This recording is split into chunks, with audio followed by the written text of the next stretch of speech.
Hello friends, once again I am happy in welcoming you all to this video series on saluting women in history. During the 19th and the first half of the 20th centuries, the church in India stood and worked for the emancipation of women in the society.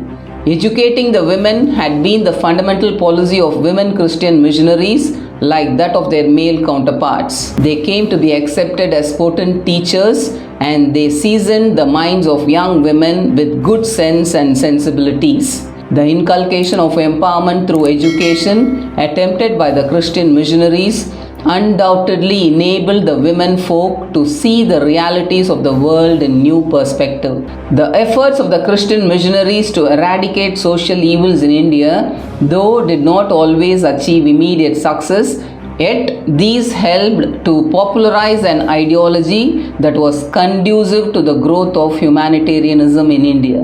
Why women Christian missionaries?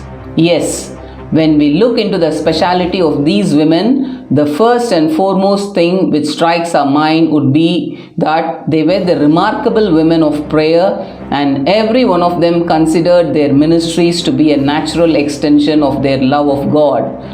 Along with prayer, women Christian missionaries responded to the pain around them as they were women of action. Their paths were not easy, and all of them embodied fearlessness in the face of life's challenges. Above all, along with embodying the lives of prayer, action, and perseverance, these women also challenged unjust social systems and efficiently acted as women of courage. In this video, I would like to highlight on one of the prominent women Christian missionary, Dame Edith Mary Brown. She was considered to be the pioneer in the instruction of Indian female doctors. Born in Whitehaven in 1864, Mary Brown graduated from Girton College, Cambridge, one of the first women to be admitted to the honours degree examination at the University of Cambridge in 1882. She studied medicine at London School of Medicine for Women, and in Edinburgh she qualified as a Doctor of Medicine in 1891.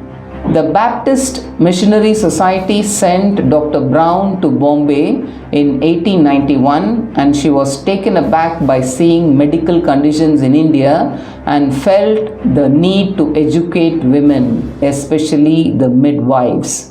After 2 years, she went to set up her own North Indian School of Medicine for Christian women and later upgraded it to 200-bed hospital.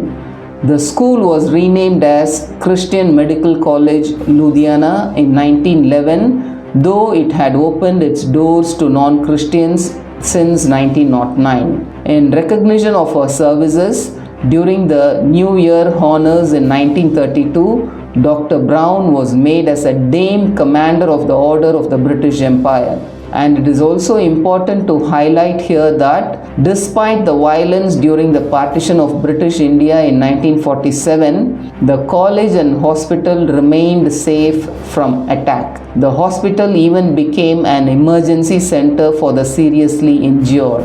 By November 1951, on the 50th anniversary of Brown's arrival as Christian missionary in India, the college had graduated 411 doctors, 143 nurses, 168 pharmacy dispensaries, and more than 1,000 midwives. This hospital is considered to be the first medical training facility for women in Asia, and Dr. Brown served as the principal of the college for half a century till 1952, and then she moved to Kashmir.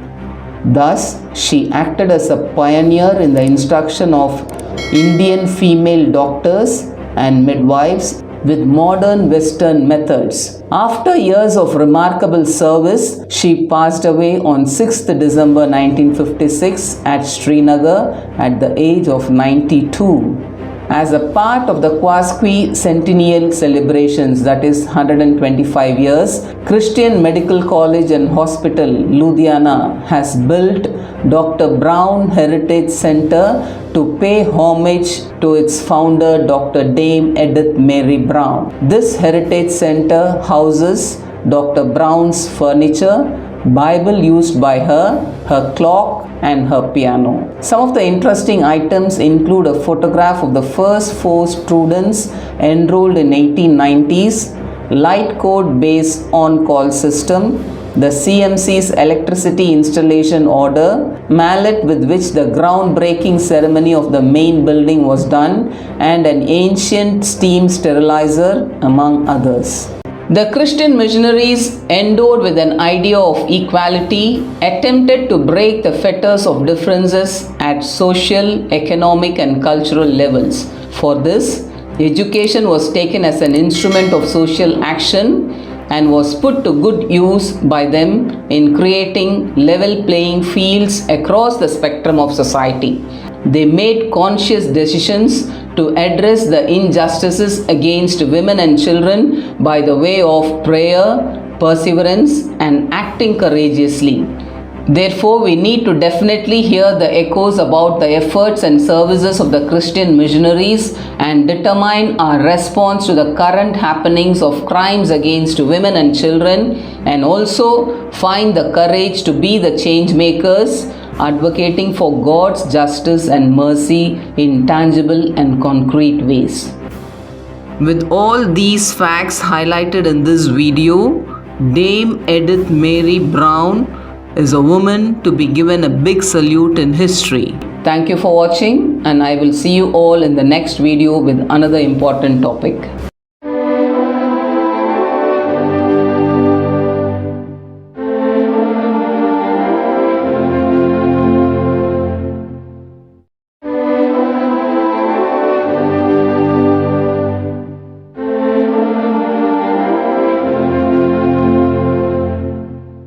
Please like, share and subscribe to this channel.